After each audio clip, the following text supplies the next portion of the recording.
Perfect. Okay, good. How are you? Hi, I'm well. How are you? Living the dream. Do you still have house guests? They've just yesterday, Going back to Asheville? but I think they're going to come back up. They haven't got Wi-Fi or water, Or water? so Sorry, we're overbooked and we don't get to do lunch today. Because I'm already doing an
reminder, it was in 2008 when it was actually recognized the ministry of the Very Reverend Martha J. Horn, former Dean and President of Virginia Seminary, with the lecture. And then in 2017, we recognized the witness and life of Mark Dyer, Bishop of Bethlehem, leader of the Anglican Communion, professor of theology at Virginia Seminary, and a parish associate here at St. Paul's. We do have one of his biographies here today if someone would like to purchase it. Both of these lectures are reflective of our long and deep relationship with Virginia Seminary. And if my memory serves, I think, Ian, you were the inaugural speaker of both lectureships. So it's nice that it's come around and we have you with us today. Dean Markham keeps adding titles and adding jobs. Not only the Dean President of Virginia Seminary, but the Dean of General Seminary. And we're proud to call him a priest associate at St. Paul's. Join me in welcoming Dean Markham.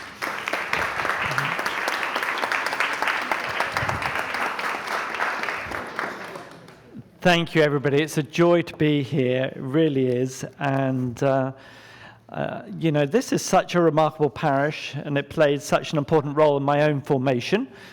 And I'm grateful for this was the parish that facilitated my journey as a deacon and watched me navigate the Challenger priesthood. And so I've got a deep sense of gratitude to your rector and also to the entire parish. Let's see if I can get this right.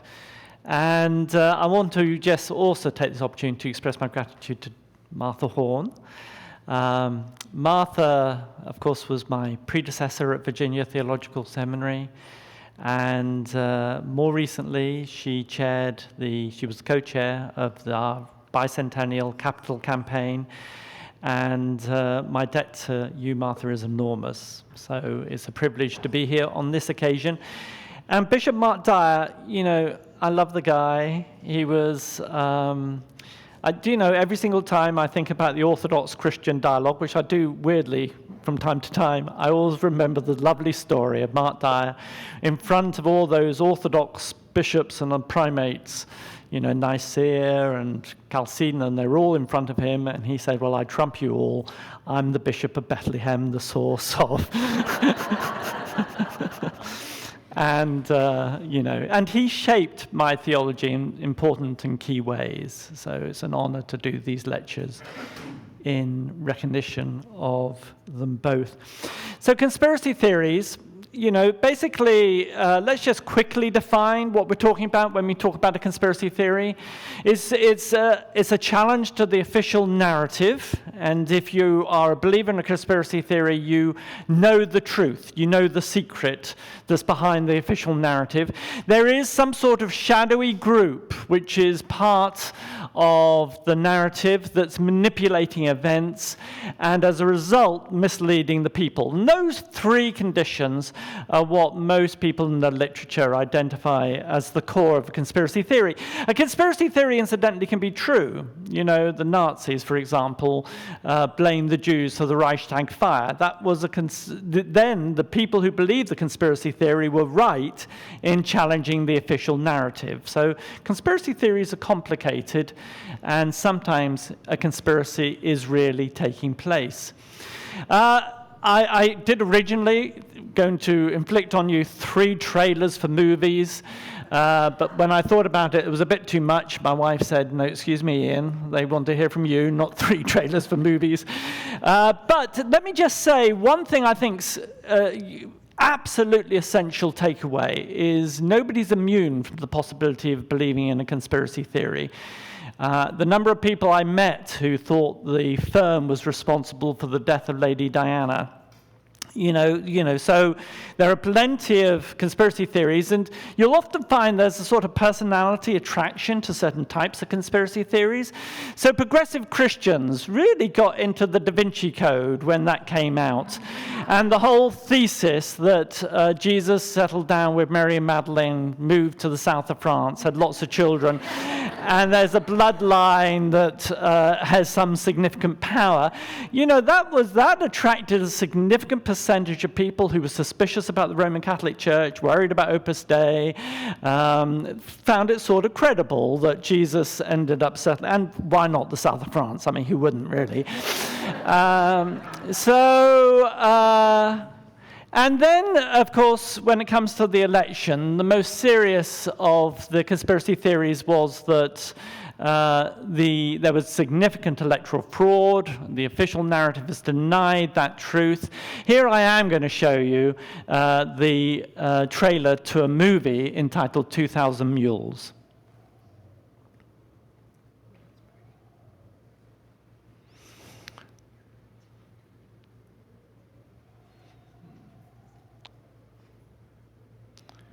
And we're just going to, there we go.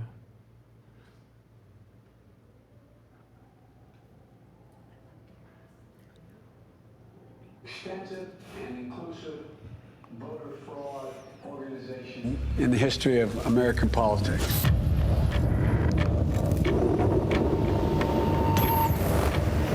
Let me say it again. The 2020 election was the most secure Election in American history. Let me begin by asking a very simple question. Do we know the truth about what really happened in the 2020 election? I think millions of Americans know something went wrong, and they have little pieces, and no one's really put it together. I'm agnostic on this question, and I am awaiting more information. If I believed the president were a Nazi, I might steal an election. Bold accusations require bold evidence, and they haven't seen it. We have been working on something big. Show me the money. Can we meet?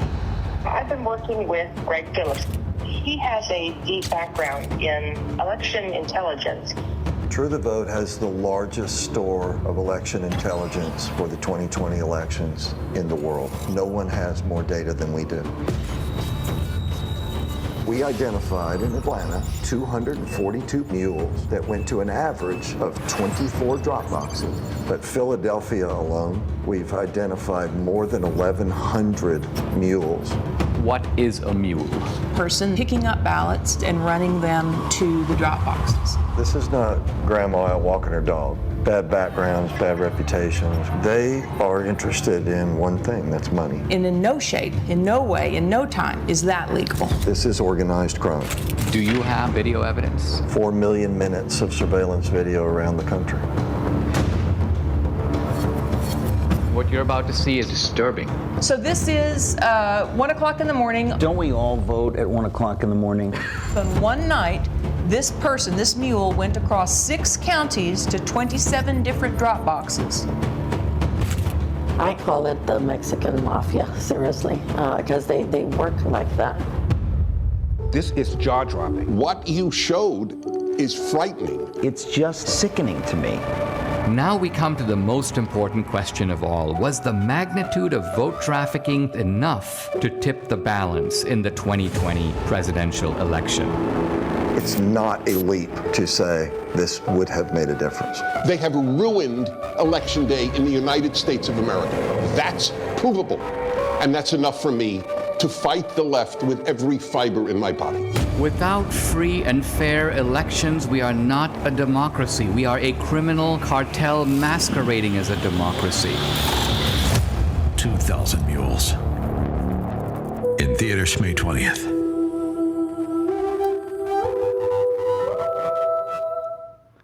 So we're going to move back. There you are, a nice ad for an Apple TV series. So 40% of Republicans report being aware of this movie, 2,000 Mules. The thesis, as you sort of gathered, is that using geo-tracking information, tracking cell phones, they were able to detect 2,000 people who were paid $10 a ballot to make journeys from what they call the stash house to the drop box to drop off these illegal, fraudulent ballots. Now, James Barr at the time investigated it, the Attorney General, and it's been, I think, rightly dismissed as highly implausible. A fraudulent Dropbox ballot is actually very difficult to create. What you would actually have to do is get hold of the special paper and the special barcode and the special envelope. You would then have to identify a voter or find a dead voter that would be your person who's on the roll.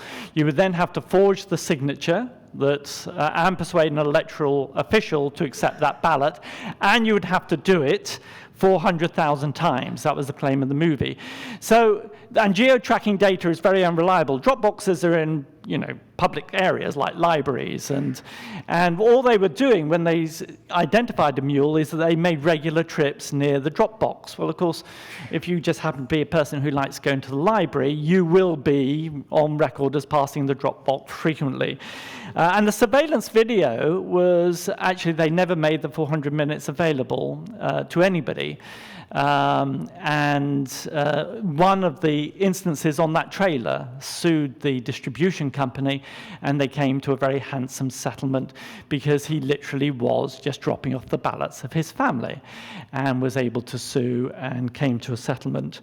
Mark Andrews came up against the Salem Media Group, and this was recently, May the 31st, 2024, a voter from Georgia.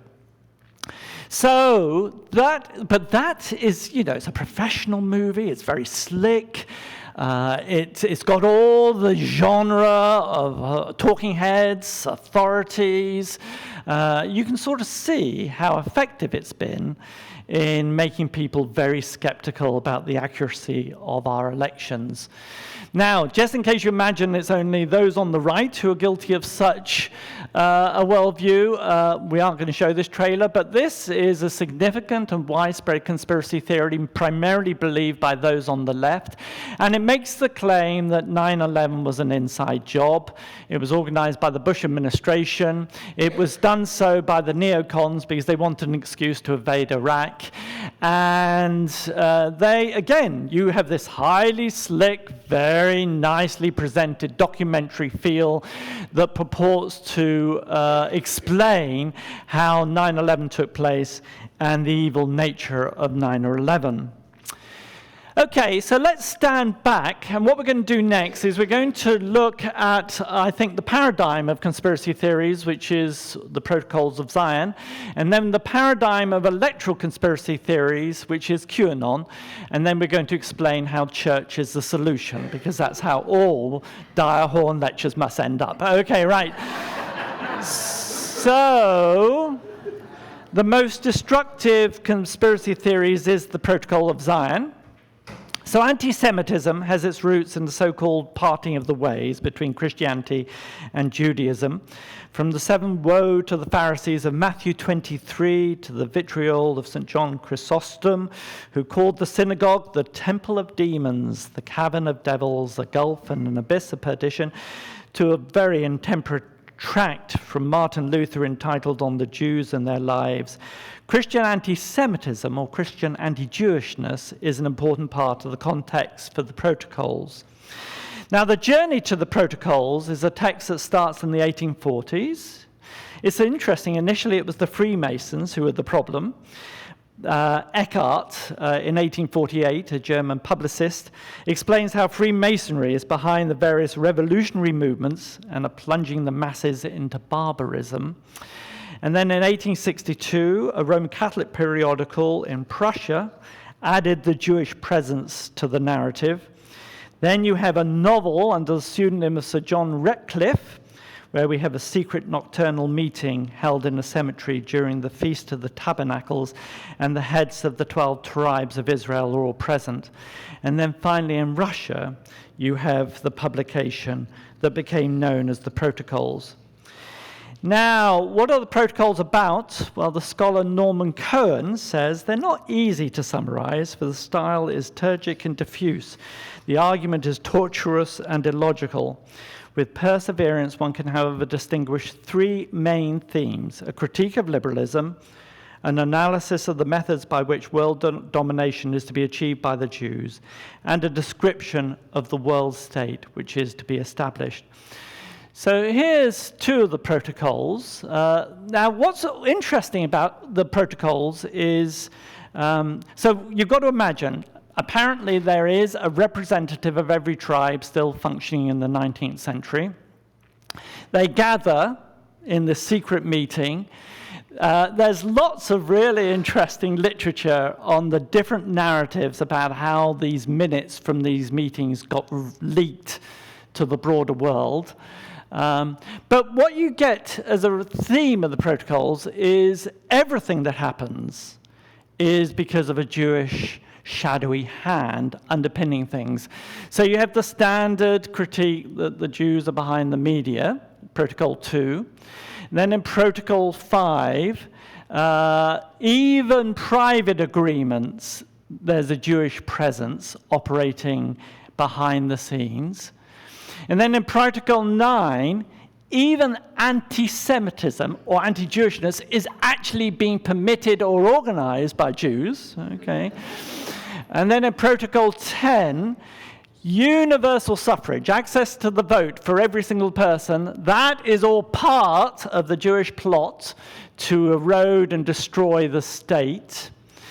And then Protocol 11 makes the claim that the very disbursement of Jews around the world is great because it's brought the possibility of the threshold of sovereignty over all the world.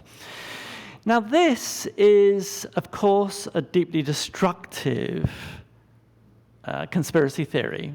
You know, it's interesting how there's a biography of Adolf Hitler which purports to claim that a factor in the ending of his own life at the end of World War II was because he thought the Jews had in the end defeated him. You know, he couldn't succeed, even though he killed 6 million. He couldn't succeed. So you can sort of see how this sort of, the Jews as a ubiquitous threat, and even those who oppose Judaism will find themselves up against an overwhelming threat, is so deeply ingrained and at the heart of this conspiracy theory, and then versions of it keep popping up in the way we think about Judaism even today. So I do think it's the paradigm of conspiracy theory, and it's a paradigm of a deeply destructive conspiracy theory. So why do people get into conspiracy theories? Well, Arthur C. Brooks writes, conspiracy theories can be fun. Think of all the movies you've enjoyed where the hero has to get to the bottom of something that's powerful, but that powerful bad people are secretly doing. People find conspiracies entertaining in real life too. Now, amongst the evolutionary biologists, they've argued that conspiracy theories are part of our evolutionary history because the powerful do sometimes misuse their power, and the powerful then provide an official narrative which is false. Therefore, our suspicion of official narratives has deep evolutionary roots and can be healthy. The interesting thing is that there's no doubt that while conspiracy theories have always been with us, they were heightened during the pandemic. And the reason for that, of course, is the isolation made the web world the only connection beyond one's bubble. And you do end up, therefore, with this sort of Gnostic quality to a conspiracy theory. And by that I mean Gnosticism is a sort of Christian heresy in the first century, where the secrets of eternal life are shared with those who are in the know. There's that feel to a conspiracy theory. You're in the knowledge of the truth and everyone else is deluded. And the community of those sharing the knowledge is very special. You bond in a unique and special way. In addition, the pandemic was a chaotic time, and it imposes some order on chaos. The pandemic had major conspiracy theory, and there was a documentary produced to defend the thesis that the pandemic is a plandemic, P-L-A-N-demic. It was organized by Big Pharma and Dr. Fauci to make massive profits for themselves.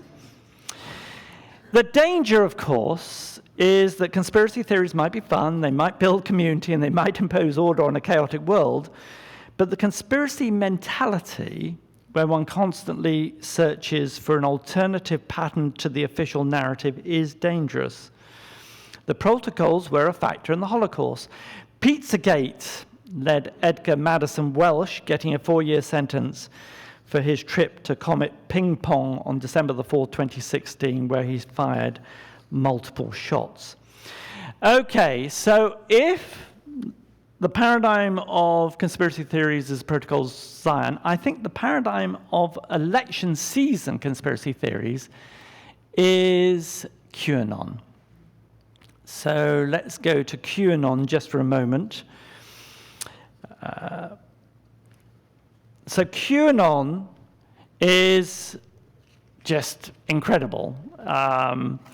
It spins off from Pizzagate. Now remember, remember, there's always something. There's always a kernel of truth in most conspiracy theories, and the kernel of truth was the horror and revulsion that people felt about Epstein.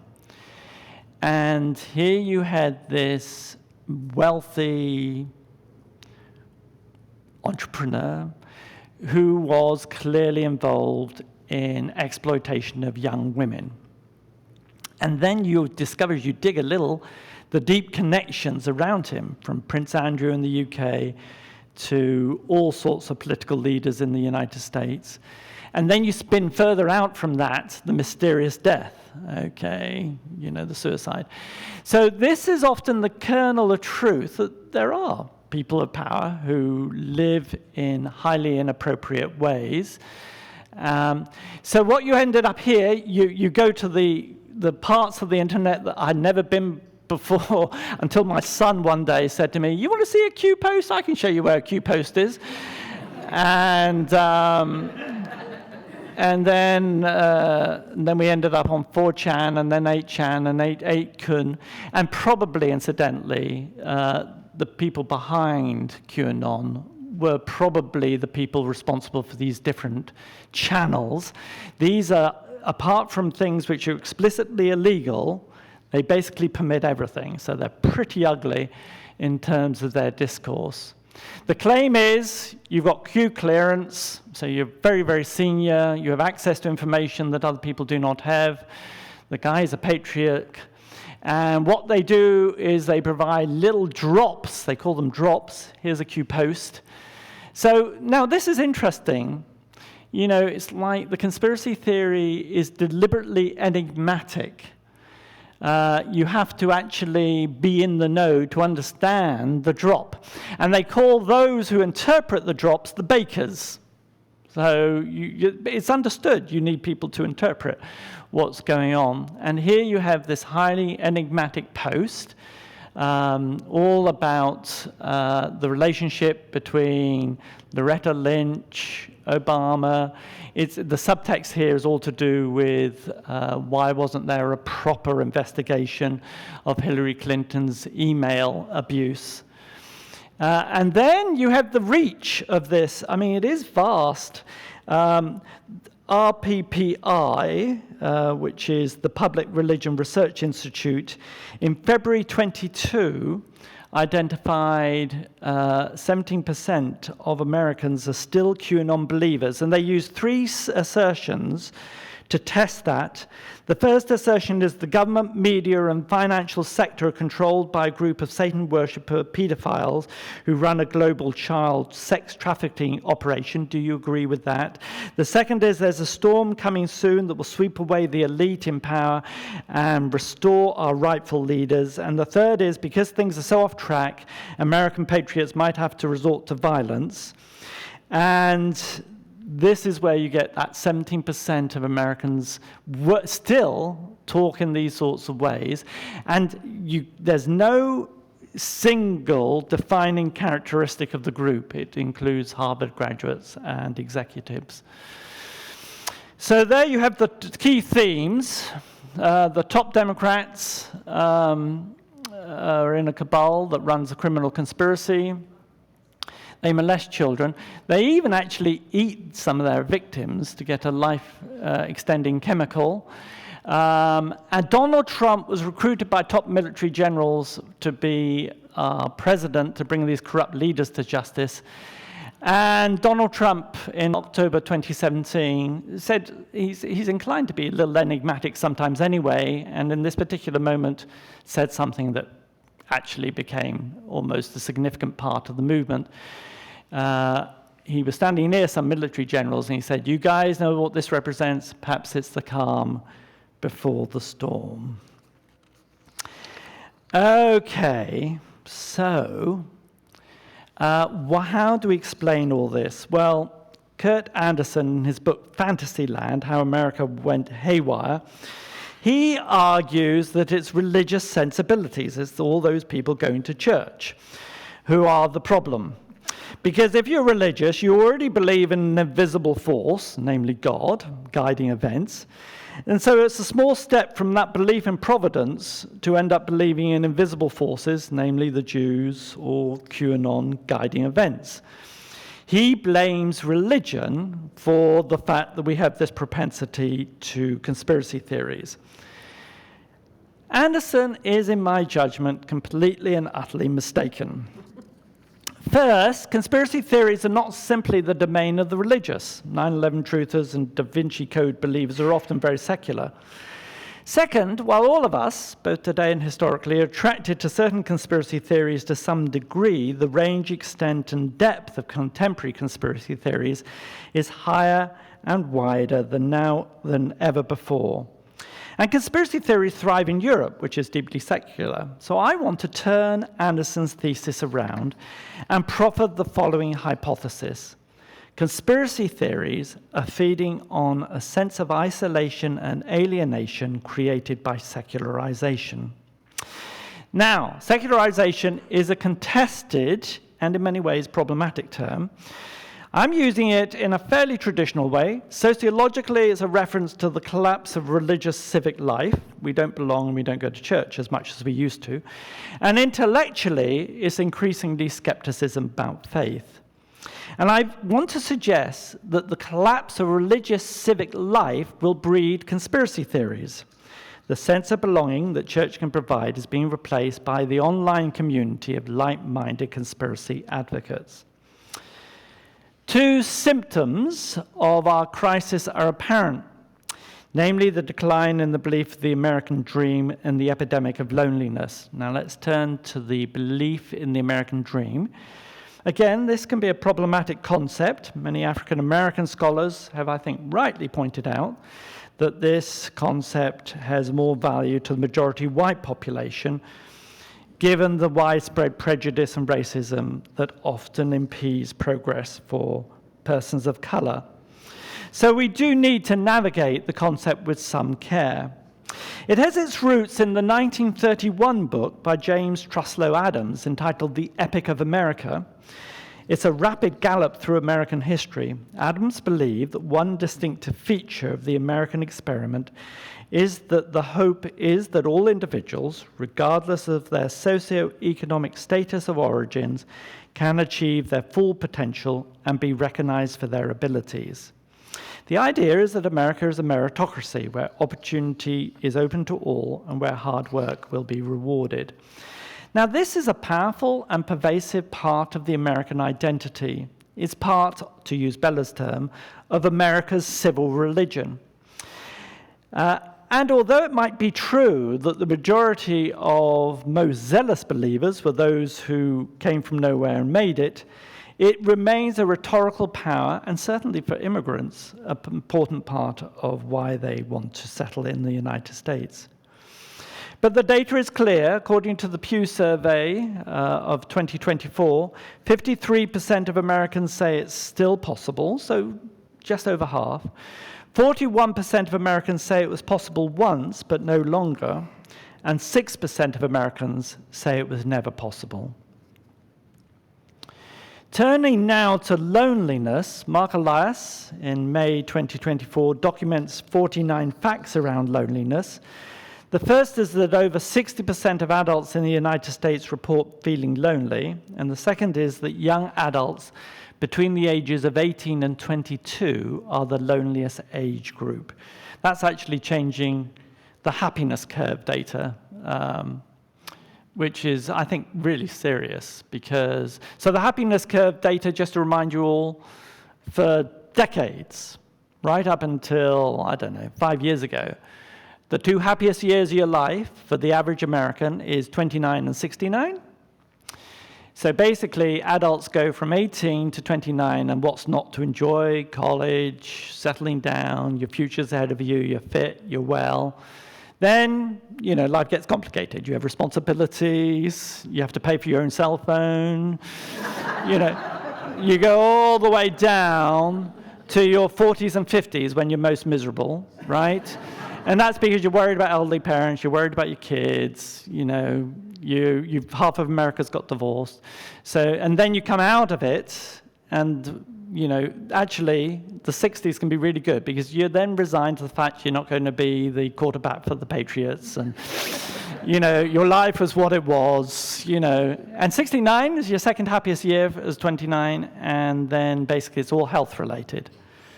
The interesting thing is and the disturbing thing is we're now getting studies that show that's changed, and what's changed is people in their 20s are actually feeling very isolated and very unhappy. So the shape is no longer like that, a U shape. It's actually it's fairly flat. You still get happier when you age, right?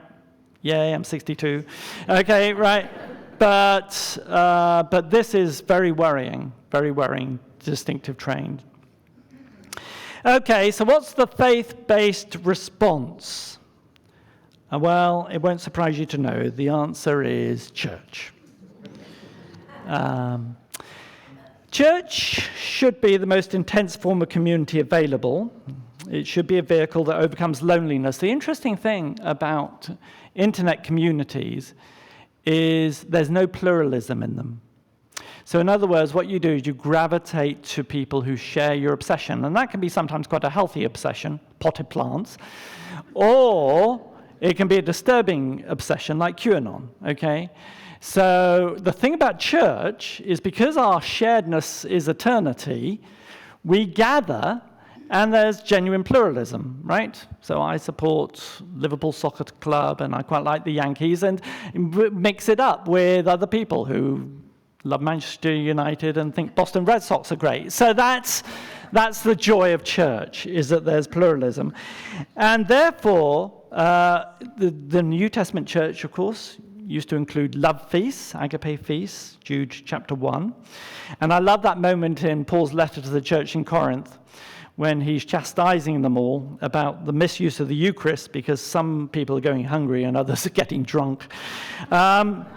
So the biblical images are dramatic. We're one body, we're siblings in Christ, we're family, and we transcend the worlds of social media, we're present to each other, and these are gifts that can eradicate loneliness and create healthy community.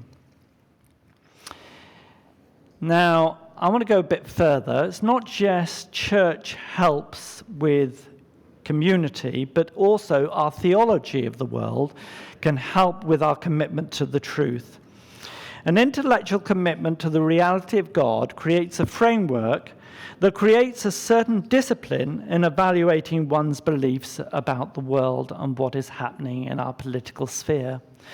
Because we believe in God, because we believe that at the heart of the universe is agency and purpose, and in the doctrine of creation, there is an explanation for everything that's going on, this means that as Christians, we have a deep commitment to the quest for truth, understood as seeking to understand what really is going on.